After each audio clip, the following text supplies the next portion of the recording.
Hello, hi guys. How are you doing? We fine, fine, very fine. Very tired, I guess. Yeah, quite tired. We came from Austria right now, long trip, but we're happy to be here. Yeah. And you're happening, I guess. Sorry? You're happening because you're very busy. Yeah. Some will say that, but we don't think we're happening. We just happy. Okay. We keep it with happy. Hey guys, with all due respect, you're from Denmark, but you don't look Danish. Where are you originally from? We have the attitude, you know. We are like Vikings, you know. So we travel from place to place and fight people. And have a nice boat. Very big one. Yeah. A nice bus. Yeah. But how did you start out? Where did you meet? What's the beginning of Outlandish? We grew up in the same neighborhood. We live in the same block. So I mean, we grew up as friends, just doing regular thing, playing football. Just got interested in music through breakdancing and stuff like that. And slowly we started like getting into music, and now here we are on MTV. Because the general foundation of your band is rap. But do you share the same musical roots? No, not at all. I mean, we're from 3 different parts of the world, as you said before.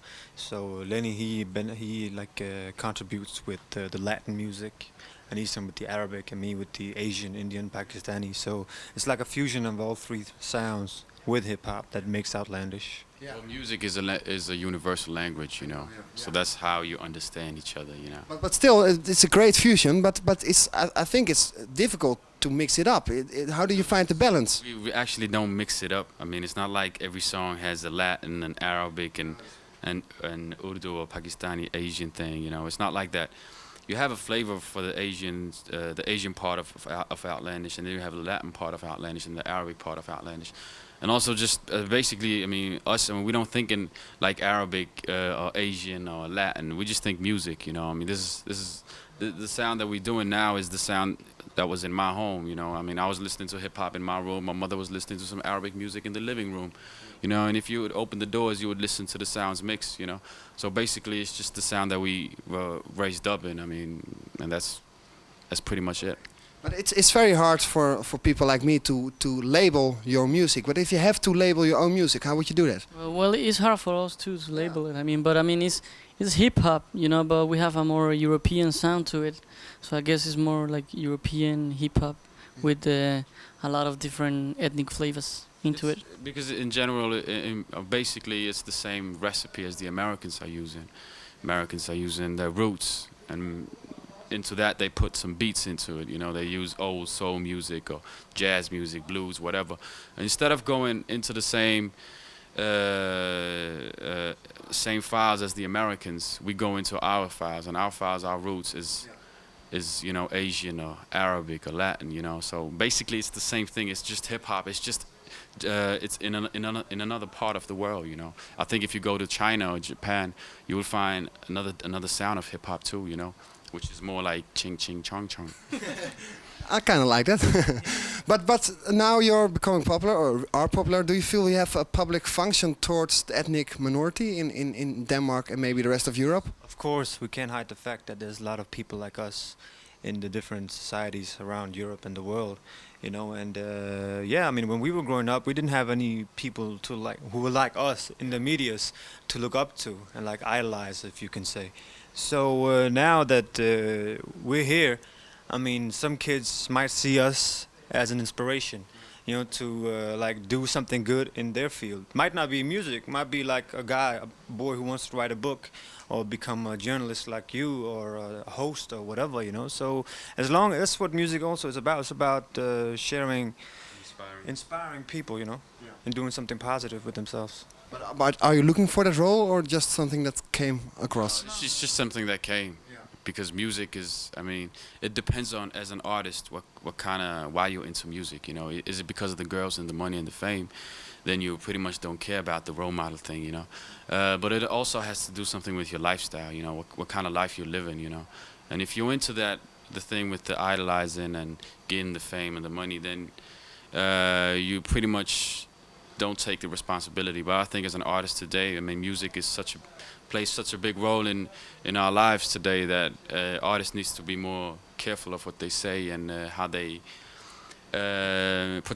portray themselves, you know. I mean, if you take drugs, then you know all your fans gonna take drugs. And if you go screwing around with okay, if you do that with you know, everybody, then you know your fans gonna do that too. You know, so an artist today has a lot of power, more power than politicians. So that's why it's so important to an artist should know that. Yeah. And there's also a lot of power in music, and you released your second album, Breads and Barrels of Water. What's the big difference with the first album? Well, you know, we grew up, we're more into the music business, if you can say. I mean, in the first album, of course, we experienced a lot of new things. And, you know, we were developing our own kind of style, and we find the recipe, you know, at the end of that album. So we use that to make the new album, where we are more grown up. I mean, now we more focus on being us as human beings, you know, explaining how it is to be us, and not trying to find out who we are. That was the first album about.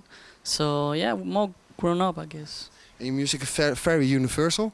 How is the rest of Europe responding, and maybe the rest of the world?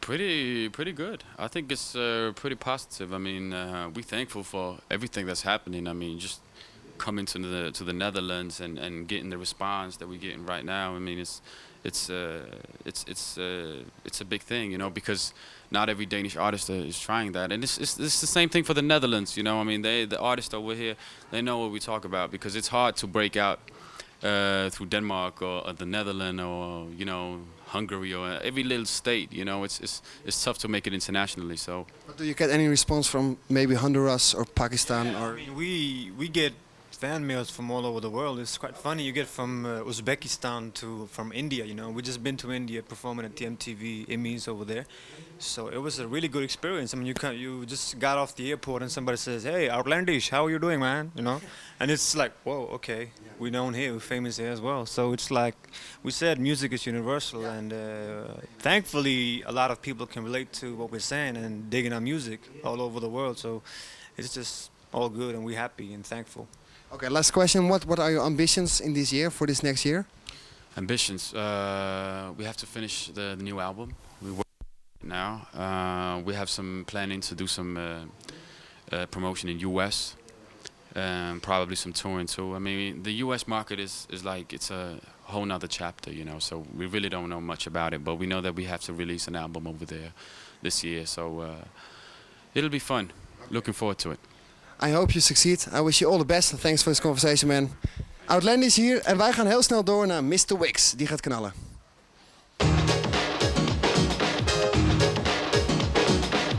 This is the music factory.